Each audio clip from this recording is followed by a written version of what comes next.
Keep going, I guess. Okay. the um, the the fact is, having made that mistake in 2014, why would Putin make that mistake today? Why would he agree to a ceasefire today when Russia has all of the advantages? The Ukrainian military is literally on its last legs. Just listen to the words of General Zelensky, the commander-in-chief of the Ukrainian armed forces, speaking to the media the other day, where he said, "Hey, I can beat these Russians." Okay, that sounds pretty impressive, but here's the important part: I need 300 tanks, 500 infantry fighting vehicles, 500 artillery pieces, and unlimited artillery ammunition. In short, he needs the British military. So it reminds me of that movie Downfall, the German film that showed the last days of Hitler in the bunker, where Hitler's around the table with his generals, moving imaginary army to defeat the Russians. Where is Steiner? Send Wink. And he's moving armies that don't exist. And so here we have Zelensky saying, I can beat the Russians, but I need an army that doesn't exist and will never exist. The Ukrainians have burned through their reserves. They have nothing left. They're sacrificing everything in this decisive battle at Bakhmut, which is the Gordian knot of the Ukrainian defenses. When the Russians break through there, and they will break through, then the Russians will be able to bring, to bear the 300,000 mobilized troops that they have. Russia has a tremendous replenishment capability. Ukraine has no replenishment capability. The Russian burn rate is 10 times lower than Ukrainian burn rate. The Ukrainians are suffering 500, 800, 1,000 casualties a day. Yeah, that means that the Russians are suffering 50, 80, 100 casualties a day. That's a lot.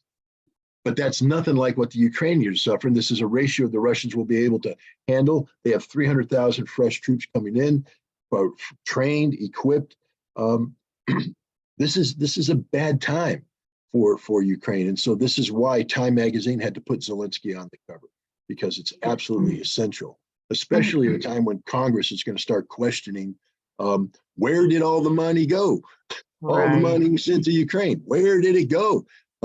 Fair question, no answer. And so it's imperative that you distract people from the fact that we can't account for the tens of billions of dollars that we sent to Ukraine by putting Zelensky on the cover, elevating him to heroic status, and hoping that people will continue to blindly support him without asking any questions. I would assume that Time magazine is not only published in the United States, but it's published in other countries as well.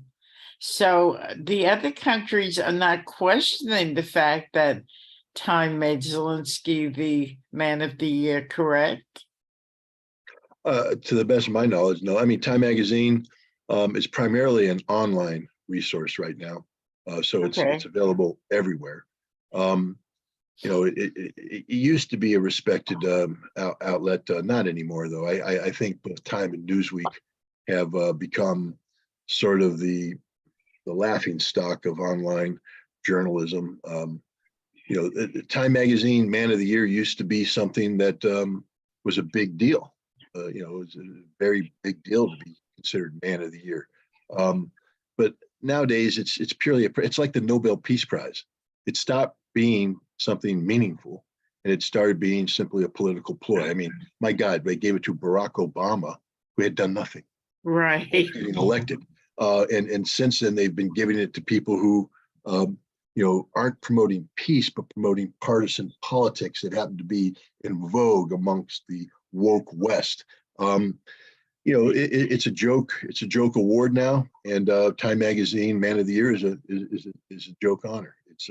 It's purely a political exercise. When he was first made Man of the Year, I was talking to some of my friends about it. And some of my friends said, well, Hitler was made Man of the Year back in the late 30s. So I don't see any distinction between Hitler and Zelensky. I mean, Hitler wasn't exactly, terrific for the Jewish people. Well, remember, the Holocaust hadn't started in 1939, and the world is pretty much blinded to Kristallnacht was ignoring it and right. applied to the Jews. But the other thing is how they're portrayed. Hitler, I don't think, was portrayed in heroic fashion on Time Magazine's cover. I think Hitler was portrayed more brooding, more threatening. Man of the Year isn't necessarily meaning that you're the best man. It might mean that you're the most influential man who has dominated, or woman who has dominated the news cycle, etc. And in 1939, Adolf Hitler was one of the most dominant figures in the world. So he was probably the most influential figure of 1939, hence he was put on the cover. Joseph Stalin's been put on the cover. Vladimir Putin's been put on the cover. A number of people have been put on the cover, not necessarily because Time magazine views them as the best example of humanity, but as the most influential person of that moment. And I would not have objected to Zelensky being put on the cover as the most influential person of the moment. Zelensky's been everywhere, on the cover of Vogue, everywhere. But they've portrayed him as this heroic figure. And the article that supports the designation is an article that is full of admiration and fawning words of how wonderful this man is. So that's the difference. You can't just simply say, well, Adolf Hitler was put on, because that implies that Zelensky and Adolf Hitler represent the same sort of loathsome ideology in the minds of the Time staff that nominated and put them up there. No, Hitler was definitely not put up there as the paragon of virtue. Zelensky has been. Zelensky, if he was going to be on that cover, should have been a scowling man overlooking the destruction of his country and threatening to have that destruction spill over into Europe, with lots of cold Europeans in the background, Americans at the gas pump shaking their fist at high prices, and the world rallying against the United States. That would have been an accurate cover. Instead, we get Zelensky with all these brave Ukrainians behind them, and he's a noble figure. It's an absurdity. Kanye West has been taking a lot of criticism for anti-Semitic remarks. And you and I and Joe Lombardo have talked about the Nazis in Ukraine. So are people still unaware of the Nazification of Ukraine? And is Kanye West used as a diversion to make sure people don't really understand that? I'm going to be very honest. While I'm superficially familiar with the Kanye West crisis, I don't follow him, and I don't give a damn what he says.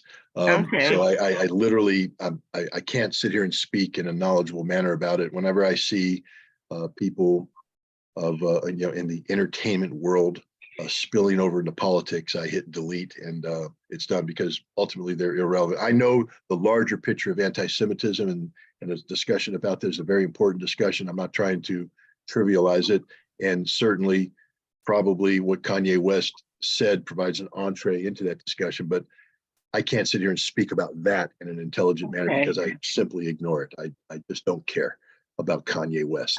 But when we talk about Bandera, the Nazis in Ukraine, some interesting things have happened, at least from in my universe, because I've been speaking out about it quite aggressively for some time now, and I'm now getting a different kind of pushback, which is fascinating when you think about it. People are no longer denying that there's a problem.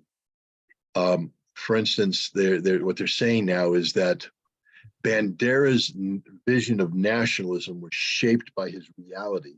That reality dealt with Stalin, and that in order to deal with the evil of Stalin, it was necessary for Bandera to be as evil or more evil to win, that this was a necessary evil.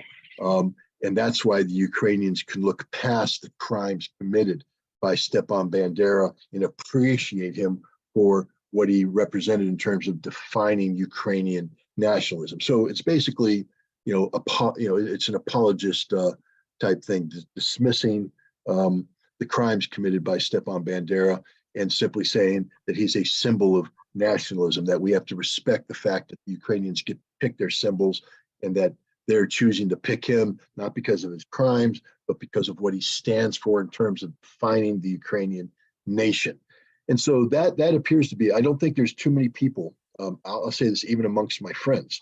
The other thing that's happening is the more I press on Bandera, the less I get, no, there's no Nazis. No, that's overplayed. Everybody acknowledges. I mean, you cannot ignore this fact when General Zelensky, the head of the Ukrainian armed forces, takes a selfie with Bandera's photograph back of him. The commander of the Ukrainian armed forces is taking a selfie with Bandera in the background. So no one can deny that the Bandera ideology has seized Ukraine, is dominant in Ukraine today. What they're saying, though, is that it's not what you think it is. It's not about the Nazi symbology, the Nazi ideology, the murders, etc. It's about the glory of Ukraine and Ukrainian nationalism. The other thing they do is what I call whataboutism. So you say Bandera, and they go, yeah, but what about this fringe group in Russia that are Nazis that are working with Wagner? I say, what about them? They're Nazis. The Russians are Nazis. How come you're not criticizing the Russians like you're criticizing? So they're admitting that Ukraine has a Nazi problem now, but they're trying to obviate that by saying, well, Russia has a problem too. But even though their argument falls apart because the organizations they bring up are literally fringe organizations that have long been suppressed legally by the Russian government, and their involvement, if any, in the ongoing fighting is so small as to be trivial and meaningless, as opposed to the mainstreaming of Bandera ideology. And what this shows is that people are willing to go to any lengths to excuse evil, any lengths to excuse evil. And that plays out in our own Congress, where a year ago they were condemning, rightfully so, the Azov battalion. And yet now they're inviting them into Congress and giving them a forum in the People's House where they can espouse their hateful ideology. They can sell the paraphernalia with the symbology of Nazi ideology in an auction, raising money in U.S. Congress for the furtherance of their their hate-filled nationalism. People are able to come up with any justification to continue to support Ukraine, despite the clear links that exist between the Ukrainian government and Nazi ideology. Do you think Zelensky will survive this whole thing? No. You don't. You see right now in what's taking place is the West is tired of Zelensky. He's used up. This Time Magazine Man of the Year may be his last hurrah. The person that's challenging him right now is General Zelensky. He's the new hero of Ukraine. He's being promoted in the West as the man who can save this issue. Indeed, a lot of the articles are coming out now. When Zelensky talks about what's being done, he doesn't mention the presidency. He doesn't mention the role of Zelensky. He basically says, I'm doing this. I'm the one doing this. I'm doing this. Mm-hmm. And this is a not so subtle change in the emphasis being placed on who's important in Ukraine. Zelensky is, I believe, going to be pushed to the side and either encouraged to leave Ukraine or he will be killed. If he leaves Ukraine, think he'll wind up in the United States? He could very, very, very easily wind up in the United States. According to the media, he has quite a nice home in Miami. So he could go down to Miami. What'll be interesting is what his future will be. You see, if he's pushed out by Zelensky and the U.S. recognizes Zelensky, it'll be very difficult to create a government in exile around Zelensky, even though Zelensky may very well try to do that. But Zelensky eventually will have to surrender to the Russians. And when he does surrender to the Russians, the United States may very well say that he has lost all legitimacy and that Zelensky becomes the new Big Gol, the leader in exile, and will try to build some sort of Ukrainian resistance movement around Zelensky. That's a reason why I think the West would like to keep him alive. It's also a reason why I think Zelensky will probably kill him. You hear so much on the news that the Russians are not doing well. And I mean, on cable news and stuff or reading the paper, from your perspective, what's the status of the war? Russia has stabilized the front. They're in the process of destroying the final Ukrainian defenses, and in doing so, burning up the last of Ukraine's meaningful reserves. Russia's getting ready to deploy 10 to 15 divisions equivalents of combat formations that Ukraine has simply no answer to. I think we're going to see meaningful, sustained offensive military operations in the near future that are going to dramatically alter the reality on the ground, including Russia's seizure of vast territories in Ukraine and the destruction of what's left of the Ukrainian military. As of right now, how many Ukrainians have died? That's a number that nobody has a solid feel on. I think the right now it's plausible that Ukraine has suffered more than 100,000 deaths. It's probable that Ukraine has suffered closer to 150,000 deaths, and that the number of wounded, when combined with the dead, will take the Ukrainians up to the 500,000 point. By the time this next phase of the conflict is over, you could expect that number to double. So we're looking at 1 million Ukrainian casualties. How about in Russia? Significantly less. Right now, the Russians have probably all together suffered in the area. This includes the militias, Wagner, etc. Anywhere between 15, 18,000 dead and another 35, 45,000 wounded. Add that up, you get what, let's just say 60, 70,000 total casualties. But as the war goes forward, the ratio is going to just expand. Once we get into the breakout, the collapse of the Ukrainian military, I think you're going to see the casualties just become catastrophic for Ukraine and much smaller for the Russians.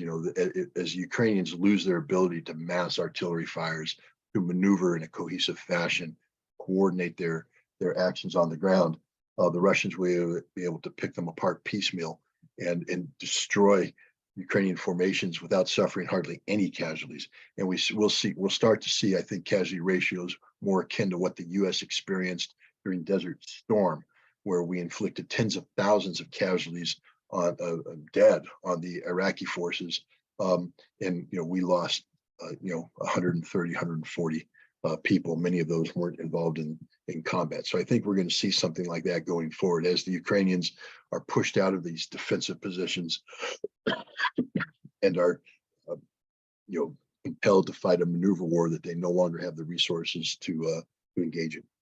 We are really in the dead of winter now. What does all this conflict in Ukraine and Russia mean to Western Europe? Western Europe's going bankrupt. They're broke. They can't afford their energy. It's questionable whether they'll have enough energy. Their businesses have shut down. Their politicians are starting to feel the pinch. Another government just fell in Slovakia the other day. We don't know what the future will hold for that government. People are talking about Slovakia going the way of Hungary, meaning breaking ranks with the European Union on Russia. And I think more and more you're going to see a divide in Europe as governments fall and the will of the people gets manifest. And the will of the people is one that's decidedly anti-war in Ukraine, anti-Russian sanctions. And here's the sad thing: as bad as this winter is going to be for Europe, and it's going to be very bad, thanks to Europe's blindness in terms of policy formulation, next winter is going to be worse, far worse. So this isn't over. I mean, even if the conflict ends, say in summer, where I believe this war is going to be over by the end of summer, even if that happens, it's too late for Europe. Next winter will be devastating. It will be destructive. And there's no guarantees that Europe's ever going to pull out of this in the near future, especially if they continue to embrace the policy direction, the sanctions-based policy towards Russia. Europe's only hope is to terminate the sanctions and hope that Russia is willing to re-engage with them in a meaningful fashion on the provision of energy. We talked a lot about terrible stuff that's happening in the world. Let's talk a little bit about you. How's your website doing? Oh, you mean the ScottRitterExtra.com? I think it's doing well. We're Okay. getting some attention. Programs like this do well, get lots of views. So I think when it comes to the whole purpose for doing this, from my perspective, is to expose people to alternative points of view Right. that they might not otherwise have access to. So I think the enterprise, so to speak, the Scott Ritter enterprise, is a grand success. We'll see. We'll see how it fares going forward. But even if it stopped today and it all went away, I would say that it was definitely an effort. Well done. You, me, others, everybody involved in this, I think have played an extraordinarily important role in bringing alternative points of view to a broad audience. And Cynthia, it's not just a national audience, it's an international audience. We're taking this debate, this discussion that we're having today, is going to be seen in Russia, in Europe, in Asia. It's going to be seen by thousands, tens of thousands, in some cases, millions of people. Man, that's pretty good. It does, and again, it's not about us convincing people that we're right. That's never my goal. My goal is to expose people to an alternative point of view, and it's up to them to decide what they agree with, what they don't. But it's difficult for them to make these kind of informed decisions if they're only allowed access to that which the mainstream media or the government says they're allowed to. We're providing an alternative that gives them a chance to consider all, at least a broader range of viewpoints, and then they get to make the decision which way they want to go. And ultimately, that's their decision, and I applaud them making a decision, even if it's against me. If they, at the end of the day, if they say, "Hey, we heard what you had to say, but we think this is the way," that's good, because they're making, from their perspective, an informed decision that was at least influenced by what we had to say. So that's a positive thing, and I think we're doing good. I think 2022 was a good year to get us started. Unfortunately for the world, there's going to be a lot of troubles ahead in 2023. And I'm thankful that we have something in place that can carry on into the new year to continue this process of expanding minds, expanding information access, et cetera. So I want to thank you for allowing me onto your platform and being a part of this process. So how's your book going? Well, I mean, it's who knows? I don't know. I don't have access to the full numbers. I received a report from my publisher, but because of the delays in reporting from from Barnes and Nobles and from Amazon and such, it's all zeros in terms of book sales. But we know books have been selling. But it's hard for me to say. All I can say is that, again, thanks to you and others, the book has gotten some attention. People are talking about it. I think we just signed an agreement to have it published in the Arabic language. We're close to closing the agreement to get it published in Russian. The Italians are considering it. I think other nations are coming on board too. So I think the book, even if it's not a financial success, I mean, to be honest, part of the reason you write a book is you hope it sells and you can pay a couple bills. But even if that doesn't work, I think the book's getting discussed, it's getting attention, it's being considered by people in the right places, and that makes the book a success. That's the most important thing from my perspective when you write a book, is that people read it and that you inform them, they're educated, and hopefully people could take action based upon what was in the book. And from that standpoint, I think the book's doing very well. So give it a little pitch. What's it about? Well, the book is Disarmament at the Time of Perestroika. It's about the implementation of the Intermediate Nuclear Forces Treaty, told through the vehicle of one of the first inspectors on the ground in the Soviet Union. That would be me. So it's got a little bit of a autobiographical aspect to it, but it's more than that. It's more than a memoir. It's a history of the treaty, how it was negotiated, how it was implemented. It's a history of the times, the Cold War environment in which nuclear war was a real possibility, and the importance of this treaty in preventing nuclear war by getting rid of these weapons, and how the United States and the Soviet Union came together to work in cooperation. They were the evil empire. We were enemy number one, but suddenly we're working together to get rid of these weapons, to bring on stability, et cetera. And I point out to people, as bad as things are today, they were equally bad, or some cases worse, in the 1980s, and yet we got out of it through the vehicle of arms control. And it's a template. This book is a template of hope.